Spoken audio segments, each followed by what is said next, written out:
Hello and welcome to the Responsive Family Sleep Podcast. I'm your host, Kim Hawley, holistic sleep coach, lactation consultant, peaceful parenting educator, and mom. If you've ever felt overwhelmed by all the conflicting sleep info, frustrated with sleep information that just plain felt wrong, or searched desperately for a truly gentle and responsive sleep approach, then you are in the right place.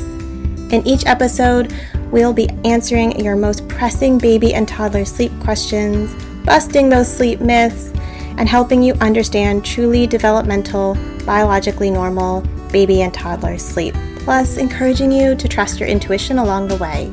Let's get started. Hello, and welcome to the Summer from the Archives series. From now until the end of August, I'm going to be re-releasing some of the earlier episodes of the podcast on topics that I think are really important and really great topics to re-listen to, at different points in your parenting and sleep journey. So whether it's a first listen for you or a re-listen, I hope you'll enjoy. And the podcast will be back with new episodes starting in September. Happy summer! We are going to be talking about sleeping through the night. And when can you expect your baby or toddler to sleep through the night? What's realistic? What's healthy? What's normal?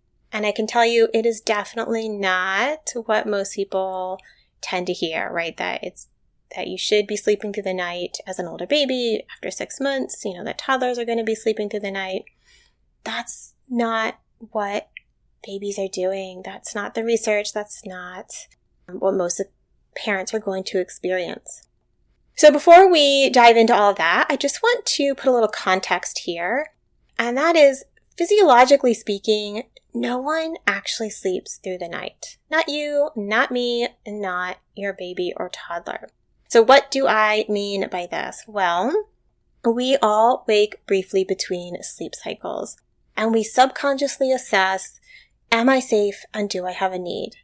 And if the answer is, yes, I'm safe and I don't have any needs, then you're going to just transition into that next sleep cycle. And if the answer is, I don't feel safe, you're going to awake, right? Because if you're not safe, you should wake up and be able to do something about that. But as an adult, it's going to take a lot for you not to feel safe. Obviously, you could be having bad dreams, you could be anxious and having some worries and stress disrupting your sleep. Hopefully you have tools to manage that and support yourself. And if you have a need, you do something about it, right? Like you poke your partner because they're snoring or steal the covers back from them or do something to adjust the temperature, get a drink of water, use the bathroom. You are able to meet your own needs. And your baby or your toddler, they are generally not. And yet they have all the same physical and emotional needs that we do. So, for a baby especially, simply being separate from you can cause alarm. So they wake up and they realize that they are separate from you, and that can be enough to make it hard to go back to sleep, especially for more sensitive little ones are more touch focused.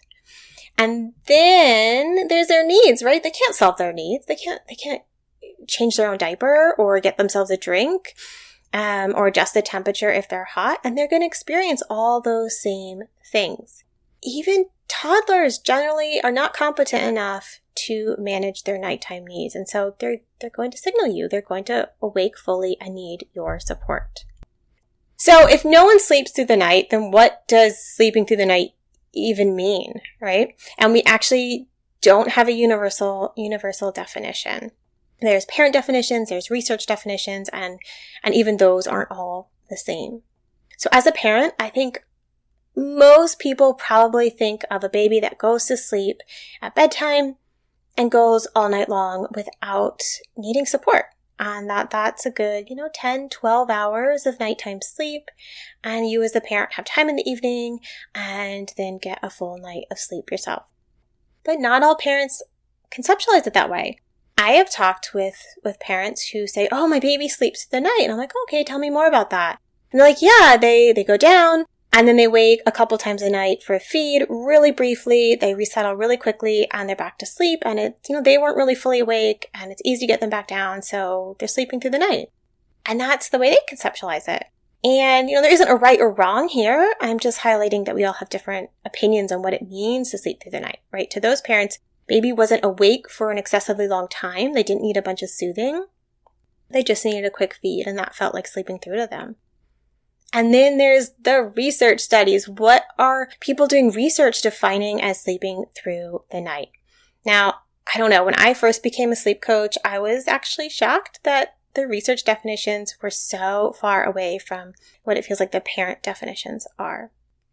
So in many research studies, sleeping through the night is defined as 5 or 6 hours, maybe an 8-hour stretch. So your baby could go down at 8 p.m. and sleep till 1 or 2 in the morning, get you that 5 or 6 hour stretch, and they could easily still wake twice between that long stretch and morning, right? They could wake at 2, they could wake at 4:30, and then they could be up at like 6 or 7 in the morning. And that baby technically is sleeping through the night if we're going by a 6-hour definition. And then how often are we expecting them to do that, right? Is the study looking at regularly sleeping through the night on most nights? Are they looking at, have they ever done it? Are they doing it sometimes, but not all the time, but still pretty often? That's going to be a really different picture than if we're saying, hey, in the last 2 weeks, did your child ever sleep for a 6-hour stretch? Or did they mostly sleep for a 6-hour stretch? As a parent, you're going to experience those really differently. So we have a lot of different definitions and a lot of different ideas around what it means to sleep through the night. Now, what does the research actually say? So we're going to get into some statistics. We're going to talk about what a few studies say. I will put those citations in the show notes. I will also put a blog post of mine on developmentally normal sleep in the show notes so that you can look at it broken down by age. And that blog post also has lots of citations. I know some folks really do better with seeing numbers versus hearing them and think it can be nice to reference. So first we're going to touch on this really large study, Pavlin et al. 2020, and apologies if I'm butchering any of those last names in these studies. But this study was a really large population-based study out of some of the Scandinavian countries, and it looked at sleep in the first 2 years. And so what it found is that at 3 months, babies on average are waking about 2.2 times a night. At 6 months, the average is 2.5 wakes a night. At 12 months, the average is 1.8 times a night. At 18 months, the average is 1.1 times a night. And at 24 months, the average is 0.9 times a night. So that means that some babies are waking less, and some babies are waking quite a bit more. So most of those babies aren't sleeping through, right, to get these average number of wakes. And from the same study, it found that 28.4% of 24-month-olds, so 2-year-olds, have frequent night waking. That's almost 30%. That's a lot of littles that are still waking up at night. Headed back to 6 months, and another study done in 2020, Penestri et al., they looked at 6-month-old babies and how often they slept for a 6-hour stretch. And they found that 20.5% of 6-month-olds did not sleep for a 6-hour stretch in the 13 days they were tracking sleep. And they found that 72.7% had high variability in their longest sleep stretch from night to night. So what does that mean? It means some nights they slept a nice long stretch and other nights they absolutely didn't. They were waking more, and that this was normal. Now, when we think about older toddlers, there's another study that looked at toddlers between 2.5 and 3.5. And this study found an average of 4 wakes per night, and that it was pretty normal for toddlers to actually have longer periods that they were awake with an average of 24 to 30 minutes.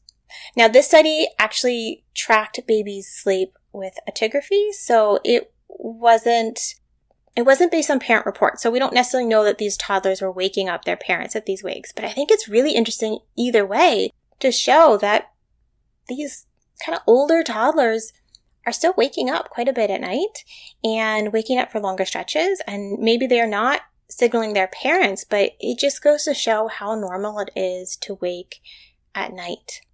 So I think that's a nice detour into the data to show that most babies are not sleeping through, and most toddlers are not sleeping through. And that, of course, with younger little ones, if they have needs overnight and they're waking up, they're going to signal you for those needs, and that's normal and it's healthy, and it's what most babies and young toddlers are doing. So over time, we have less wakings, right? Over time, more babies and toddlers are going to go all night long without needing parental support. But that is going to depend on a lot of factors. It's not necessarily going to be linear and straightforward. It's certainly going to depend on your child's temperament and what's happening in their world, their inner world, their outer world. And my gosh, it is not most babies are sleeping through the night from 6 months on, is it? That's simply not what the research shows. It's not what most parents' experiences show. So, next time that someone asks you if your baby is sleeping through the night or are they a good sleeper, I hope this podcast episode gives you some confidence to say, they're sleeping like a baby. They're waking a few times a night. That's normal. And if they're waking way more than these averages, then maybe there are things that you can do to better support their sleep, right? To set up rhythms and routines and environments that do bring out their best version of sleep. But there's going to be a range, and someone is always going to have a baby that wakes less, and someone's always going to have a baby that wakes more, and that is also part of what's normal.